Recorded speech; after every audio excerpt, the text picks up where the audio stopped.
Well, just now I found that my Microsoft Word on the new page is smaller, and it will extend to follow the text we type in it.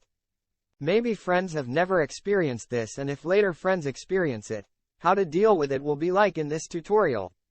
Now, as for the way to return or normalize the reduced size of the worksheet, the method is very easy.